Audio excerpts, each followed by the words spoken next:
আসসালামু আলাইকুম রহমতুল্লাহি ওবারাকাতুহ। সম্মানিত দর্শক মণ্ডলী, আজকে আমি একটি বিষয় নিয়ে আলোচনা করব।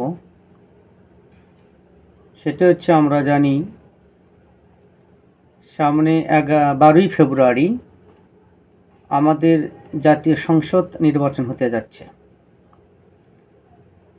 এই জাতীয় সংসদের এইবার আমাদের ভিন্নধর্মী দুই প্রকারে ভোট হবে। একটা হচ্ছে জাতীয় সংসদ সদস্য নির্বাচন করার জন্য নির্ধারিত প্রতিদ্বন্দ্বীদের প্রতীকে ভোট দিতে হবে। যে যে দলের সমর্থক সে দলের ভোট দেবে। পাশাপাশি আরেকটি ভোট, সেটা হচ্ছে গণভোট। এর আগেও কয়েকবার হয়েছে, কিন্তু আমরা যারা নতুন প্রজন্ম, এই গণভোট এই প্রথমেই আমাদের অভিজ্ঞতা।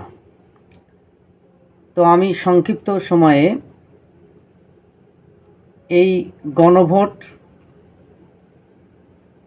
আসলে কি, হা আর না, কোনটাতে আমরা ভোট দেব। ইতিমধ্যে আমরা ফেসবুকে, ইউটিউব বা সরকারি ঘোষণা, পেপার, পত্রিকা, বিভিন্ন মিডিয়ার মাধ্যমে আমরা এই গণভোটের হা এবং না ভোট সম্পর্কে পক্ষে বিপক্ষে অনেক কথা শুনতেছি। তো আসলে যারা হা ভোট দিতে বলছে তাদেরটাই কি সঠিক, আর যারা না ভোট বলছে তাদেরটা কি সঠিক? আমার এই ক্ষুদ্র জ্ঞানে আমি আজকে এই বিষয়টি একটু পরিষ্কার করব ইনশাল্লাহ। প্রথমে আমি বলতে চাই যে এই জাতীয় সংসদ ভোটের পাশাপাশি গণভোট হা আর না। হা জয়ী হলে কি হবে আর না জয়ী হলে কি হবে? হা জয়ী হলে বাংলাদেশ কিছুটা হলে একটু নতুন আঙ্গিকে কিছু পরিবর্তন আমরা দেখতে পাব। আর না ভোট জয়ী হলে পূর্বের যত পুরাতন নিয়মে আছে সেইগুলোই বহাল থাকবে, কোনো পরিবর্তন হবে না। তো আমরা পরিবর্তন চাই না পরিবর্তন চাই না? যারা পরিবর্তন চায় তারা হা ভোট সমর্থন করবে, আর যারা পরিবর্তন চায় না তারা না ভোট পরিবর্তন না ভোটে সমর্থন করবে। তাহলে আপনারা বুঝেন কারা না ভোট চাচ্ছে আর কারা হা ভোট চাচ্ছে। তো হা ভোট দিলে কি কি পরিবর্তন হবে আমি সেইটুকুর ব্যাপারে কিছু আলোচনা করতে চাই। যে হা ভোট, যে আপনি যদি পরিবর্তন চান, যে পুরাতন আঙ্গিকে বাংলাদেশ যে সংসদ, আমাদের সংবিধান ছিল, এই সংবিধানের আলোকে নিয়মতান্ত্রিকভাবে চলে। ইতিমধ্যে যারা আমাদের দেশকে শাসন করেছে তাদের একপেশী মনোভাব, স্বৈরাচারী মনোভাব বাংলাদেশের প্রত্যেকটি মানুষকে অতিষ্ঠ করে ফেলেছে। তাই বাংলাদেশ মানুষ পরিবর্তন চায়। আর এই পরিবর্তন যদি মানুষ বাস্তবায়ন করতে চায় তাহলে অবশ্যই হা ভোটে জয়ী হতে হবে এবং সবাইকে হা ভোটে দিতে হবে। যদিও হা ভোট নিয়ে অনেক কথা আছে, সেটা আমি অন্যদিন পরিষ্কার করব, তাদের কেন এই সমস্ত ভয়। তা হা ভোট দিলে আমাদের পরিবর্তনটা কি হবে এটা আমরা দেখি। যে আপনি যদি পরিবর্তনশীল একটা বাংলাদেশ চান। হা ভোট জয়ী হলে এই সমস্ত সংস্কার যারাই ক্ষমতায় আসুক না কেন, তারা এই সংস্কারগুলো না করে তাদের ক্ষমতা পরিচালনা করতে পারবে না। হা ভোট জয়ী হলে এখানে 11টির মতো পয়েন্ট উল্লেখ করা হয়েছে। তার মধ্যে যে তত্ত্বাবধায়ক সরকার মানে হা ভোট যদি জয়ী হয়, আমি যে পয়েন্টগুলো এখন বলবো, হা ভোট জয়ী হলে এইগুলো আমরা পাবো, আর হা ভোট যদি জয়ী না হয় তাহলে আমরা এগুলো পাবো না। আর এই পয়েন্টগুলো আসলেই ভালো দেশের জন্য কিনা আমি পড়ে একটু ব্যাখ্যা করে আমার আলোচনা শেষ করব। তত্ত্বাবধায়ক সরকার, নির্বাচন কমিশন ও সরকারি কর্ম কমিশন, পিএসসি গঠনে সরকারি দল ও বিরোধী দল একত্রে কাজ করবে। তাহলে তত্ত্বাবধায়ক সরকার যেটি বাতিল করার কারণে ফেসিবাদ তৈরি হয়েছিল এবং সেই ফেসিবাদের উপযুক্ত জবাব সে পেয়েছে। নির্বাচন কমিশন, সরকারি কমিশন, পিএসসি, বিভিন্ন সরকারি সচিবালয়ে আমলার নিয়োগ, এগুলো সরকারি দল বিরোধী দল পরামর্শক্রমে কাজ করবে। এটা তাহলে কি ভালো না? যেখানে পূর্বের সংবিধানে, আর এই পূর্বের এই হা ভোট জয়ী মানে কিন্তু আমরা যে সংবিধান আছে বর্তমান, এই সম্পূর্ণ কিন্তু পরিবর্তন নয়। তা থাকবে যে পয়েন্টগুলো স্বৈরাচার তৈরি করেছিল সেই পয়েন্টের পরিবর্তে নতুন কিছু সংযোজিত হবে। অনেক বলছে যে বিসমিল্লাহ উঠে যাবে, আল্লাহর নাম উঠে যাবে, এগুলো কিন্তু সে কি বুঝে বলছে, সে তার বোঝ, এটা বলে ঠিক না। বিসমিল্লাহ, আল্লাহর নাম সব থাকবে, শুধু এই সংবিধানের সাথে নতুন সংযোজিত হবে। তাহলে সরকারি দল বিরোধী দল মিলে এই কাজগুলো করতে পারবে, এটা অবশ্যই ভালো দিক। তারপর হচ্ছে সরকারি দল ইচ্ছা মতো সংবিধান সংশোধন করতে পারবে না, এটা অবশ্যই ভালো দিক। আমরা দেখেছি বিগত সরকার কৌশল করে তার 300 আসনের মধ্যে প্রায় সবগুলো আসনই তাই ইচ্ছে মতো দেশের এখন ভালো হোক মন্দ হোক যা হয় হোক সেটা তারা পরোয়া করেনি, ইচ্ছে মতো কণ্ঠভোটে তারা যে কোনো আইন পাশ করে নিয়েছে। তাহলে এই জিনিসটা করতে পারবে না। তাহলে এটা যারা সাধারণ মূর্খ মানুষ তারা এই জিনিসগুলো কিন্তু বুঝতে পারবে, আর অনেক শিক্ষিত মানুষগুলো এগুলো বুঝেও তারা বাংলাদেশের বিপক্ষে অবস্থান করে না ভোটের প্রচার করছে। তাহলে হা ভোটে এটা অবশ্যই আমাদের ভালো দিক। এরপরে সংবিধানের গুরুত্বপূর্ণ পরিবর্তনের ক্ষেত্রে গণভোটের বিধান চালু হবে।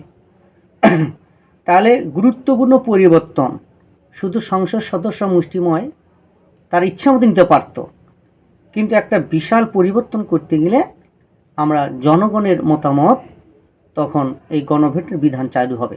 জনগণ যদি চায় দেশের স্বার্থে, আর এখন জনগণ অনেকে সচেতন, ইউটিউব, ফেসবুক এবং আধুনিক বিজ্ঞানের সবে অনেকে সচেতন, তাই জনগণের মতামত নিয়ে যদি কোনো কিছু করা হয় সেটা অবশ্যই ভালো হতে বাধ্য, যেটা আমরা ছাত্র জনতার অভ্যুত্থানে আমরা দেখতে পেয়েছি।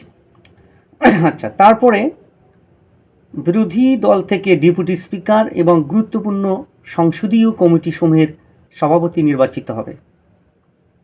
অবশ্যই এটা ভালো দিক যে ডেপুটি স্পিকার, যে বিরোধী দল থাকবে আমাদের দেশে, এই বিরোধী দল থেকে ডেপুটি স্পিকার নির্বাচিত হবে, যা ইতিমধ্যে সরকারি দল থেকে সব কিছু গঠন করা হচ্ছিল। এটা অবশ্যই এককভাবে যারা দেশ গঠন করবে তাদের হাতে সম্পূর্ণ ক্ষমতা থাকছে না। এই পয়েন্টগুলো অবশ্যই কিন্তু ভালো। তারপরে যত মেয়াদি হোক কেউ সর্বোচ্চ 10 বছরের বেশি প্রধানমন্ত্রী থাকতে পারবে না। এটা অবশ্যই একটা ভালো দিক যে আমাদের দেশে যে সংবিধান, সেই সংবিধানে প্রধানমন্ত্রী আজীবন মেয়াদ, সে এখন দেশের বিরোধী কোনো কাজ করুক অন্যায় কোনো টাকা পাচার করুক, সে তার পথ থেকে যাওয়ার কোনো ভয় ছিল না। যেহেতু 2 টার্ম ব্যবহারে অর্থাৎ 10 বছরের বেশি প্রধানমন্ত্রী থাকতে পারবে না, অবশ্যই তার এটা চিন্তা থাকবে যে আমি এক টার্মে দুর্নীতি করেছি, আর এক টার্মে দুর্নীতি করব, পরবর্তী কিন্তু আমি থাকবো না। আর কোনো দিন প্রধানমন্ত্রী হয়ে আমি ইচ্ছা করলেও এই ভুল সংশোধন করে এবার প্রধানমন্ত্রী হয়ে ভালো কাজ করব, এই কারণ সে হতেই পারবে না 2 টার্মের পর।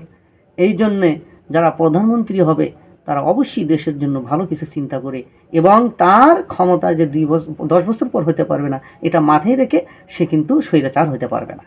দেশের সম্পদ সে নিজে পাচার করবে না এবং তার অধীনস্থ এমপি সদস্য থেকে পাচার করার সুযোগ দেবে না। এটা অবশ্যই একটা ভালো দিক। যারা এর না ভোট কথা বলছে এবং যারা নেগেটিভ কথা বলছে তারা অবশ্যই স্বৈরাচারের দোষর, তাদেরকে প্রতিহত করা উচিত এই 12 তারিখে। এবং সংসদে নারীর প্রতিনিধিত্ব পর্যায়ক্রমে পারবে, এই পয়েন্টটা নিয়ে অনেক আপত্তি আছে, তবে ব্যাখ্যা বিশ্লেষণ করে আমরা বলতে পারবো এটা সময় সাপেক্ষ ব্যাপার, যে অনেক, যেমন আমেরিকার মতো দেশ, এরাও কিন্তু নারী নেতৃত্ব তারা পছন্দ করে না। এবার আমরা গত ট্রাম্পের অনেক সমস্যা, এবং তারপরেও তার প্রতিনিধি ছিল একজন নারী। ট্রাম্প যত সমস্যাই হোক, তারা তত পাগল হোক, কিন্তু তারা পুরুষকে বেছে নিচ্ছে, নারীকে বেছে নেয়নি।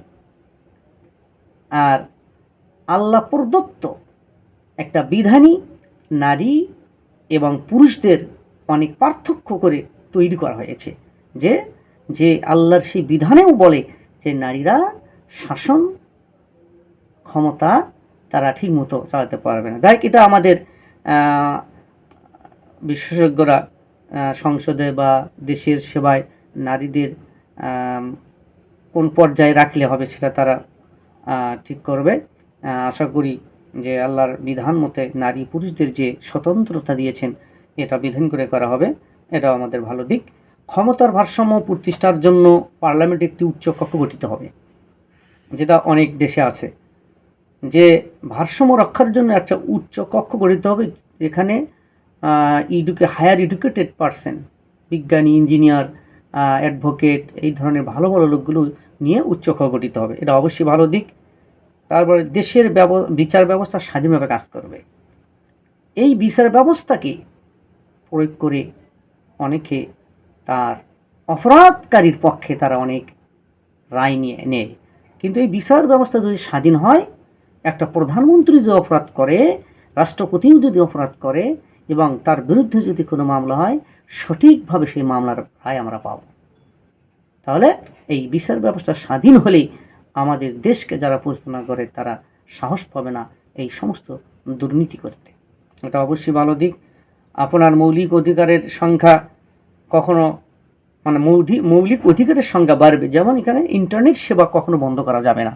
ইতিপূর্বে আমরা দেখছি যে তাদের অপকর্মগুলো যেন মানুষের মধ্যে ছড়িয়ে না পড়ে, এই জন্য তাদের হাতে কি ছিল, ইন্টারনেট বন্ধ করার ক্ষমতা। ইন্টারনেট ইতিমধ্যে বন্ধ করেছিল।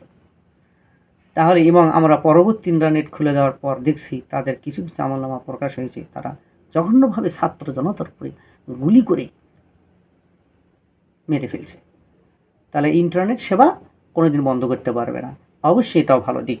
তারপরে দণ্ডপ্রাপ্ত অপরাধীকে রাষ্ট্রপতি ইচ্ছামতো ক্ষমা ঘোষণা করতে পারবে না। তাহলে দেখেন, আমাদের বিদ্যমান সংবিধানে রাষ্ট্রপতির কোনো ক্ষমতা নেই, প্রধানমন্ত্রী যা বলবে তাই।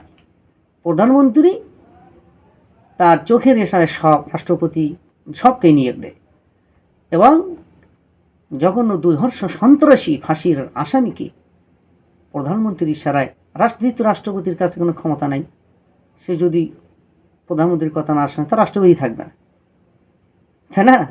এই জন্য সে বুঝে সুঝেই প্রধানমন্ত্রীর ইশারাকেই পাশ করে দেয়। তাহলে এটা ইচ্ছামতো কী করবে না, সে ফাঁসির আসামিকে ক্ষমা করতে পারবে না। এরপর একটি সর্বশেষ পয়েন্ট হচ্ছে রাষ্ট্রপতি ও প্রধানমন্ত্রীর ক্ষমতার মধ্যে ভারসাম্য থাকবে। তাহলে রাষ্ট্রপতি প্রধানমন্ত্রীর ক্ষমতার ভারসাম্য থাকবে, যে বিদ্যমান সংবিধানে প্রধানমন্ত্রী স্বয়ং মানে একক ছত্র ক্ষমতার অধিকারী ছিল। আর এই ক্ষমতাটা ভাগ হয়ে রাষ্ট্রপতির কাছে থাকবে, প্রধানমন্ত্রী থাকবে। তাই অন্যায়ভাবে প্রধানমন্ত্রী কোনো কিছু করলে রাষ্ট্রপতি সেটা বাধা দিয়ে আটকাতে পারবে, রাষ্ট্রপতি অন্যায়ভাবে কোনো কিছু করলে প্রধানমন্ত্রী সেটা বাধা দিয়ে আটকাতে পারবে। এই যে পয়েন্টগুলো আমি বললাম, বলেন যারা একটু জ্ঞান রাখে, এই হা ভোট যদি জয়ী হয় তাহলে এই পয়েন্টগুলোর আলোকে আমরা দেশ পাব। এই পয়েন্টগুলোই সংবিধানে সংযোজিত হবে, অবশ্যই এটা ভালো দিক। তাই আমি উদ্ধত্ত আহ্বান করব, দেশের জনতাকে আমি বলবো, আপনারা যে হা ভোটের প্রচারণা দেখছেন অবশ্যই তার সঙ্গে সমর্থন করে আপনারা পছন্দের প্রার্থীকে ভোট দেওয়ার পাশাপাশি এই হা ভোটকে আমরা অবশ্যই জয়ী করব, এবং জয়ী করে এই হা ভোটের অনুযায়ী দেশকে আমরা পরিচালনা এবং নতুনত্ব একটা জিনিস অবশ্যই উপহার পাব। তাই সাবধান, আপনারা হা ভোটে জয় করুন, এবং পরবর্তীতে যারা দেশে ক্ষমতায়, আমরা চাই একজন ন্যায়পরায়ণ শাসক, দেশপ্রেমিক প্রকৃতি দল একটি ক্ষমতায় আসুক, আমরা এটাই চাই। এবং আমরা সম্মিলিতভাবে দেশ গড়ব, এবং আর যেন কোনো ফেসিবাদ সৃষ্টি হয়। দেশ আমাদের ছোট হলেও আমরা যদি একতাবদ্ধ প্রকৃতি, দেশপ্রেম এবং আল্লাহকে বিশ্বাস করে আমরা দেশের কর্ণধার হিসেবে দেশকে সামনে, ছোট দেশ হলেও অনেক বড় বড় দেশকে টেক্কা দিয়ে আমরা অর্থনৈতিকভাবে, তারপরে সব দিক দিয়ে শক্তিশালী অস্ত্র শস্ত্রে, এবং আমরা দেশকে এগিয়ে নিয়ে দেশের মানুষকে শান্তিতে রাখব। আমি আশা করি আমি আরও পরবর্তীতে ভিডিও আরও অনেক অন্য কোনো বিষয় নিয়ে আমি আসবো ইনশাল্লাহ। আপনারা অবশ্যই হা ভোট দেবেন, 12 তারিখে অবশ্যই ভোট করবেন না। আর দুর্নীতিমুক্ত, চাঁদাবাদমুক্ত এবং দেশের সম্পদ যারা লুট করতে দাবাত করে না, কোনো ক্রমেই যেন তারা ক্ষমতায় আসতে না পারে। এই জন্য যাকে ভোট দিলে, যাকে আপনারা মত দিলে দেশের শাসক ভালো শাসক হবে, ন্যায়পরায়ণ শাসক হবে, এমন একজন শাসককেই যেন আমরা নির্বাচিত করতে পারি। এই জনগণের হাতেই কিন্তু আমাদের সব চাবিকাঠি। এই জন্য আল্লাহর উপর তাওয়াক্কুল করি, এবং আমরা দোয়া করব প্রত্যেক তাহাজ্জুদ নামাজে, ফজরের নামাজে, প্রত্যেক নামাজে আল্লাহর নিকট দোয়া করব, আল্লাহ আমাদেরকে আপনার এমন একজন শাসক আমাদের নিকট নিয়ে এসেদিন, যে শাসকের শাসিত হয়ে আমরা দেশের কল্যাণ বই আনবো, শান্তি বই আনবো, সবাই শান্তি মতো ব্যবসা বাণিজ্য, চাকরি বাকরি এবং যাই কৃষক মজুরি, সবাই যেন সব কাজ শান্তি মতো করতে পারি। এই দোয়া আল্লাহর নিকট আমরা করব, এবং ভবিষ্যতে যেই শাসক আসলে দীর্ঘস্থায়ী, যে শাসক আসলে সেই শাসককে যেন আল্লাহ পাক দীর্ঘস্থায়ী করে আমাদের দেশের শান্তি সমৃদ্ধি ফিরে দেয়। এই বলে আমার কথা এখানে শেষ করছি। আসসালামু আলাইকুম রহমতুল্লাহি ওয়া বারাকাতুহু।